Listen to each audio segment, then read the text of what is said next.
नमस्कार, मैं doctor Ayush Chauhan, consultant orthopaedic एवं जॉइंट रिप्लेसमेंट सर्जन।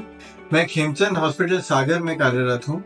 मैंने अपना एमबीबीएस इंदौर से किया। उसके पश्चात मैंने अपना एमएस ऑर्थोपेडिक्स उज्जैन से किया, जिसके बाद मैंने फेलोशिप आर्थ्रोस्कोपी एवं आर्थ्रोप्लास्टी में बनारस से करी। उसके पश्चात मैं एम्स भोपाल में 2 साल तक सीनियर रेसिडेंट कार्यरत था, जिसके बाद अब मैं खेमचंद हॉस्पिटल सागर में अपनी सेवाएं प्रदान कर रहा हूँ। आज हम एक बहुत ही कॉमन टॉपिक के बारे में बात करेंगे, जो है ऑस्टियोआर्थराइटिस ऑफ नी जॉइंट। हमारे समाज में एक भ्रांति है कि गठिया बाय और ऑस्टियोआर्थराइटिस एक ही बीमारी है, जबकि इनमें काफी डिफरेंस होता है। गठिया बाय, जिसको रूमेटॉइड आर्थराइटिस भी बोलते हैं, वो किसी भी जोड़ को प्रभावित करता है, जबकि ऑस्टियोआर्थराइटिस मेनली घुटनों को प्रभावित करता है। ऑस्टियोआर्थराइटिस होता क्या है? सिंपल भाषा में अगर बोला जाए तो ये वेयर एंड टेयर है। जैसे हम किसी भी वस्तु को लेते हैं, जैसे हमने एक चप्पल ली या फिर हमने एक शर्ट खरीदी या कार के बेयरिंग्स हो गए, कुछ समय के बाद में उनमें घिसाव आने लगता है। उसी प्रकार हमारे जोड़ों में भी कुछ समय के बाद में घिसाव आने लगता है और उसकी जो सतह है, जिसको आर्टिकुलर कार्टिलेज बोलते हैं, वो घिस जाती है, जो कि पेन एवं स्वेलिंग को स्टार्ट कराती है पेशेंट में।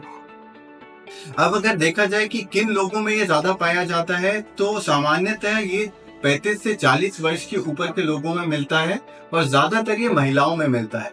महिलाओं में मिलने का कारण ये है कि मेनोपॉज के बाद महिला के शरीर में कैल्शियम की मात्रा कम होती है, जो कि ऑस्टियोपोरोसिस कराता है, जिसके कारण ऑस्टियोआर्थराइटिस होने के चांसेस बढ़ जाते हैं।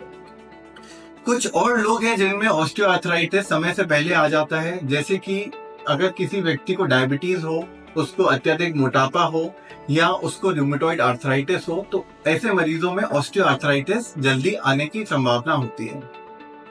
अगर हम देखें कि क्या साइंस एंड सिम्टम्स होते हैं, क्या लक्षण होते हैं ऑस्टियोआर्थराइटिस के, तो मेनली इसमें 4 लक्षण होते हैं। सबसे पहला होता है दर्द, यानी कि पेन। उसके बाद होता है सूजन, यानी कि स्वेलिंग आना। फिर विकृति आती है एडवांस स्टेज में, डिफॉर्मिटी जिसको बोलते हैं, और loss of range of motion होता है, यानी कि मूवमेंट करने में परेशानी। अब इस बीमारी की शुरुआती लक्षण ये होते हैं कि थोड़ा दर्द स्टार्ट होता है और सूजन आती है घुटनों में, जो कि सुबह के टाइम ज्यादा होती है। जैसे जैसे बीमारी बढ़ती है, तब नॉर्मल चलने में, उठने बैठने में तकलीफ बढ़ती जाती है और एडवांस स्टेज में घुटनों में टेढ़ापन आ जाता है।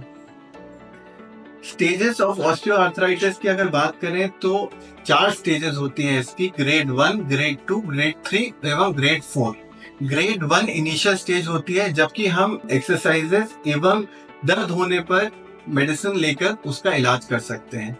ग्रेड 2 एवं ग्रेड 3 स्टेज में हम ऐसी कार्टिलेज रिजुविनेटिंग मेडिसिन का इस्तेमाल कर सकते हैं और साथ ही कुछ इंजेक्शंस हम नी जॉइंट में डालते हैं, जिसके कारण जो नी जॉइंट के बीच की विस्कोसिटी होती है वो बढ़ जाती है। ये मान के चलिए ग्रीस के समान है, जो घिसते हुए परतों के बीच में आकर उसको थोड़ा और प्रोलॉन्ग कर देती है।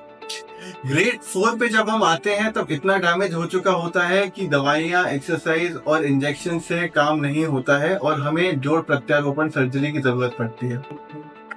और इस अस्पताल में, खेमचंद हॉस्पिटल सागर में, हम जोड़ प्रत्यारोपण सर्जरी बहुत ही किफायती दाम पर करते हैं और हमारे पास अत्याधुनिक मशीनरी और इक्विपमेंट्स है। तो आपको जोड़ से संबंधित कोई भी परेशानी अगर है, तो आप बेझिझक यहाँ पर आएं और हमारी सेवाओं का लाभ उठाएं। धन्यवाद।